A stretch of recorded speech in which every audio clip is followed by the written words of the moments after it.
സമരത്തിൽ ഇപ്പോൾ പ്രതിപക്ഷ നേതാവ് എത്തിയിരിക്കുന്നു. അവരോട് സംസാരിക്കുകയാണ് പ്രതിപക്ഷ നേതാവ്. ഈ സമരത്തെ തകർക്കുന്നതിന് വേണ്ടി, ഇവിടെ ഈ സഹോദരിമാർ എത്താതിരിക്കുന്നതിന് വേണ്ടി എന്തെല്ലാം ശ്രമങ്ങളാണ് ഈ സർക്കാർ നടത്തിയത്. ആർക്കും തടുത്തു നിർത്താൻ കഴിയാത്തതാണ് സ്ത്രീ ശക്തി എന്നാണ് നിങ്ങൾ ഈ സമരത്തിലൂടെ ഇന്ന് തെളിയിച്ചിരിക്കുന്നത്. ഞാൻ ഇന്ന് വിസ്മയിച്ചുകൊണ്ടാണ് സെക്രട്ടേറിയറ്റിന്റെ മുന്നിൽ നിൽക്കുന്നത്. ഞാൻ അവിടുത്തെ യോഗത്തിൽ പറഞ്ഞു, ഒരുപാട് സമരങ്ങളിൽ പങ്കെടുത്തിട്ടുണ്ട്. ഇവിടെ ആശാവർക്കർമാരുടെ സമരം സഹോദരിമാർ ഉപരോധം നടത്തുന്നു. തൊട്ടപ്പുറത്ത് അംഗൻവാടി ജീവനക്കാർ സ്ത്രീകൾ സമരം ചെയ്യുന്നു. സ്ത്രീ ശക്തി ഭരണകൂടത്തെ പിടിച്ചു കുലുക്കിയ അപൂർവമായൊരു ദിവസം കൂടിയാണ് ഇന്ന് എന്ന പ്രത്യേകത കൂടി ഈ ദിവസത്തിനുണ്ട്. നിങ്ങളുടെ ആവശ്യങ്ങൾ ഞാൻ ആവർത്തിക്കുന്നില്ല. ഞാൻ ഇവിടെയും നിയമസഭയിലും നിരവധി പ്രാവശ്യം നിങ്ങളുടെ വിഷയങ്ങൾ ഞങ്ങളെല്ലാം ഉന്നയിച്ചിട്ടുണ്ട്.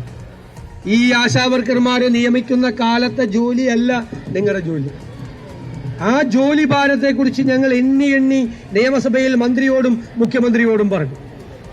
എണ്ണിയാൽ ഒടുങ്ങാത്ത ജോലിയാണ്.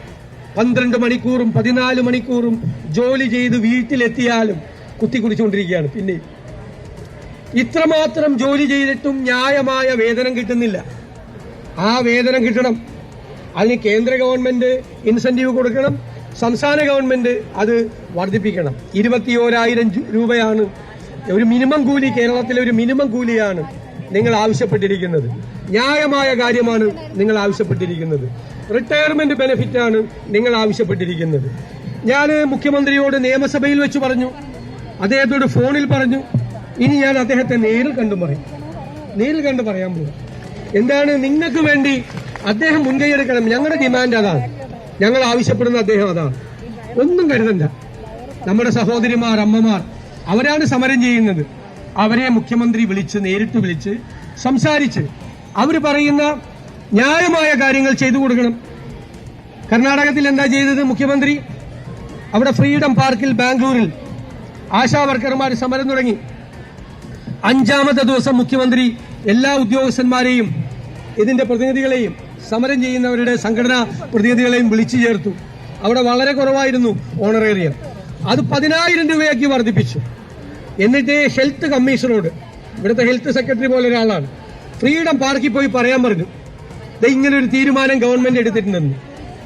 ആയിരക്കണക്കിന് ആശാവർക്കർമാർ കയ്യടിയോടുകൂടി അഭിവാദ്യം ചെയ്തുകൊണ്ടാണ് ആ സമരം അവസാനിപ്പിച്ച് അവിടെ ഇറങ്ങി പോകുന്നത്. ഞാൻ നിയമസഭയിൽ ഹെൽത്ത് കമ്മീഷണർ വന്ന് ഫ്രീഡം പാർക്കിൽ മുഖ്യമന്ത്രിയുടെ തീരുമാനം പ്രഖ്യാപിക്കുന്ന ആ സന്തോഷവതികളായ ആശാവർക്കർമാർ കൈ ഉയർത്തി അഭിവാദ്യം ചെയ്യുന്ന പടം മുഖ്യമന്ത്രിക്കും മന്ത്രിമാർക്കും കാണിച്ചു കൊടുത്തു. ഞാൻ പറയും, ഈ മുഖ്യമന്ത്രി കൂടി അങ്ങനെ ഒരു അവസരം ഉണ്ടാക്കണം. ഞങ്ങൾക്കിതിൽ രാഷ്ട്രീയമില്ല. മുഖ്യമന്ത്രി അത് ചെയ്താൽ ഞാൻ ആദ്യം മുഖ്യമന്ത്രിയെ അഭിനന്ദിക്കും. പ്രതിപക്ഷ നേതാവ് നിങ്ങളെ വിളിച്ച് സംസാരിച്ച് നിങ്ങളുടെ വിഷയം തീർത്താൽ കേരളത്തിൽ അദ്ദേഹത്തെ അഭിനന്ദിക്കുന്ന ആദ്യത്തെ ആള് ഞാനായിരിക്കും എന്ന് ഞാൻ വാക്ക് തരുന്നു. നിങ്ങളുടെ വിഷയം ഈ നിയമസഭ തുടങ്ങിയ എല്ലാ ദിവസവും ഞങ്ങൾ പറയുന്നുണ്ട്, മാറി മാറി പറയുന്നുണ്ട്. ഇതൊരു ന്യായമായ സമരമാണ് എന്ന ബോധ്യത്തിന്റെ അടിസ്ഥാനത്തിലാണ്. ഇന്നലെ മുഖ്യമന്ത്രി പറഞ്ഞത് എനിക്ക് സങ്കടമായി. ഇന്നലെ മുഖ്യമന്ത്രി പറഞ്ഞത് സമരം ചെയ്തിട്ടല്ല കാര്യങ്ങൾ നേടിയെടുക്കുന്നത്. അത് വേറെ ആര് വേണമെങ്കിലും പറയാം. ഒരു കമ്മ്യൂണിസ്റ്റ് മുഖ്യമന്ത്രി അത് പറയാൻ പാടില്ല. ഞാനിപ്പോ പത്രക്കാരി ചോദിച്ചപ്പോൾ പറയാം, കമ്മ്യൂണിസ്റ്റ് മുഖ്യമന്ത്രി അത് പറയാൻ പാടില്ല. ഏറ്റവും കൂടുതൽ സമരം നടത്തിയിട്ടുള്ള ആരാ? കമ്മ്യൂണിസ്റ്റ്. അത് സമരം ചെയ്യുന്നത് തെറ്റായി കാണുന്നത് നമ്മൾ ഒരു തൊഴിലാളി വർഗ സമീപനത്തിൽ നിന്ന് നമ്മളൊരു മുതലാളിത്ത സമീപനത്തിലേക്ക് നമ്മുടെ കാഴ്ചപ്പാട് മാറുമ്പോഴാണ്. മുതലാളി ആർക്കാ സമരം ചെയ്യാൻ ഇഷ്ടമല്ലാത്തത്? മുതലാളിമാർക്ക്. പണ്ട് പോലെ അങ്ങനെ, ഇപ്പോഴല്ല, നൂറ്റാണ്ടുകളായി അങ്ങനെയാണ്. തൊഴിലാളികളാണ് സമരം ചെയ്യുന്നത്. സമരം ചെയ്യുന്നത് ശരിയല്ല എന്ന് പറയുന്നത് മുതലാളിമാരാണ് പറയാറുള്ളത്. നമ്മുടെ മുഖ്യമന്ത്രി അങ്ങനെ ആകരുതെന്നാണ് നമ്മുടെയൊക്കെ ആഗ്രഹം. കേരളത്തിന്റെ മുഖ്യമന്ത്രിയല്ലേ. അതുകൊണ്ട് അദ്ദേഹം ആരെന്ത് സമ്മർദ്ദം ചുറ്റിൽ നിന്ന് ചെലുത്തിയാലും ആ സമ്മർദ്ദത്തിനൊന്നും വഴിപ്പെടാതെ അദ്ദേഹം തന്നെ ചർച്ചയ്ക്ക് വിളിച്ച് ഇതിന് പരിഹാരമുണ്ടാക്കണം. ഞാൻ നിങ്ങൾക്ക് വേണ്ടി അദ്ദേഹത്തെ തീർച്ചയായും ഒന്നുകൂടി കണ്ട് അദ്ദേഹത്തോട് വീണ്ടും അഭ്യർത്ഥിക്കും. എത്ര പ്രാവശ്യം വേണമെങ്കിലും നിങ്ങൾക്ക് വേണ്ടി. ഞാൻ ഈ സമരത്തെ ഒരിക്കൽ കൂടി അഭിവാദ്യം ചെയ്യുന്നു. ഞാൻ കരുതുന്നത് ഈ സ്ത്രീ ശക്തിയെ ആർക്കും തോൽപ്പിക്കാൻ പറ്റില്ലെന്ന്.